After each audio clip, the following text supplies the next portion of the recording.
Everybody, welcome to Storm Talk. Way Through News meteorologist Brian Good here on this Friday, finally Friday, and several things to talk about. Of course, we talk about our rain chance here for today and how that is going to play out for us as we head into the rest of the afternoon period. We've had these downpours already this morning in our far northern counties. Now we're starting to see the second little surge trying to develop. The model's been hinting at it all morning, and so is the analysis. It's been showing a lot of that moisture pulling up in this area. It just needs a little bit of heating from the sun, and it's getting that. So now we're starting to see a reaction to that, and they are developing and heading nearly due east. And so far, there's not much that would threaten Louisville directly, but there certainly could be something that would develop and pop up along that path and move right into the city, but so far nothing yet. Otherwise, it'd be just north of Louisville is where the action will be for a while before we'll see that shift more into Kentucky later on today. Here's a wider view. You can see, it's a poorly organized front. This has been the story of its history for the past day and a half, really. It's had a tough time on forming triggers. Now, where the wind pockets have been able to capture in some clusters of thunderstorms, we've had some intense thunderstorms, mainly in Illinois and Indiana and parts of Ohio. But for our area, we've been just far enough south, there's just not a lot of wind energy, so these thunderstorms, as you all have heard me mention before, just don't have the tailpipe to them. So it's hard for them to keep going for very long. They have to work off each other, basically, to kind of at least cover more than one county at a time. And even then, they're mainly just heavy rain producers. However, in some cases, when you build up the heat and instability so much that when they do fall apart because they don't have that tailpipe, the collapsing motion itself of the thunderstorm produces a gust of wind, just like if you were to slam a book down on the floor as a puff of wind, you feel that. Same deal with these thunderstorms, and that can sometimes produce warnings for an isolated thunderstorm in that case. And we may see similar types of deals later on today in our southern counties, but overall, this is not going to be a major deal. Hopefully you'll get some rain. I've had to water, I think, every day so far. The rain has missed me, so I'm hoping to get at least one downpour to help me out here before we get into the weekend. The Storm Prediction Center keeps that marginal risk in for our southern counties just because the heating of the day, timing out when the front will actually cross the Ohio River itself, and again, not a big deal.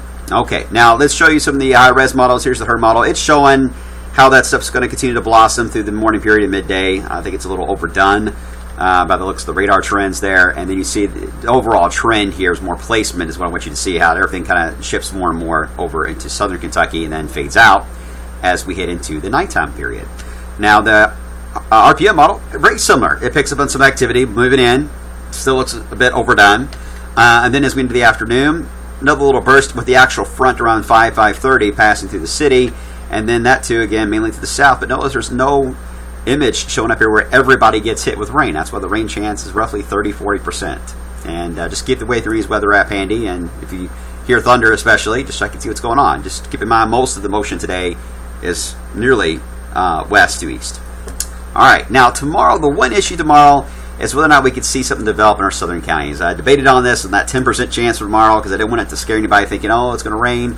But at the same time, I didn't want it to be a case too where everybody, especially in our southern counties, planned on a completely perfect day and then you get a downpour and like, where did the downpour come from? And here's the reason why, is that when you look at the moisture content tomorrow, this is, here's Louisville right here, where you see the brown or orange shaded areas. That is where we have the dry air punching in from the north. Where you see the greens here, that's where there's still just enough moisture around where a brief shower just can't be rolled out. I don't think it's that big of a deal, and we may be able to take that 10% out completely if we get more model data on this. We'll see. Now, on Sunday, it's a different story on Sunday, because on Sunday, we're going to have another front, if you will, a little trough dropping down from the north, and it's showing moisture increase. Now, a lot of this green here, and even the blue, is moisture aloft into the atmosphere. But when you look at the lower layers of the atmosphere, the dew points are not as impressive, 60 to 65, which relatively compared to what we've been dealing with is dry air, and certainly much more where the actual front is. So at this point, I don't see a lot happening during the day on Sunday. Sunday night late, maybe. In fact, even the NAM models hinted that maybe some thunderstorms may drop down from Ohio into Indiana late Sunday night and parts of Monday. And in fact, they just drew, let me choose a different color so you can see what I'm drawing here. They just put out a marginal risk that kind of goes like this for Sunday. And it's mainly for the little drop late Sunday night into Monday. Not a big deal, but if you see the rain chances in the forecast, especially on the 7-day for Saturday and Sunday, that's the reason why they're there now. And I just gave you the reasons why we can probably take them out. Now, next week, the heat is still there. Pay attention more to the ensembles of the GFS, Euro, and Canadian. These are the operational runs, but you'll see them fade out as we get further in time. But you pay attention to the bottom row especially. You can see here's the heat ridge in the pink. Once you get into that secondary layer of pink here, the brighter, that's more like mid-90s, if not hotter. GFS is a little slow for the heat to build in. The Euro, though, wants to build it in pretty quick, and so does the Canadian. So it's a pretty quick jump into the 90s. And here's the problem for next week is if we don't get much rain today, and it doesn't look like we will, and obviously we're not talking about a lot for the weekend, the ground is starting to dry out, especially across I-64 and just south of there. We're beginning to get a little brown showing up in some of the lawns. So as we dry the ground out, we get into a situation now where we may have to forecast high temperatures above what the models say. Right now we got about 94, 95 with a surge of feet coming in. But if the ground, again, continues to dry out, we may have to add another degree or two to that. So a pretty substantial amount of heat potentially moving in next week, kicking in gradually.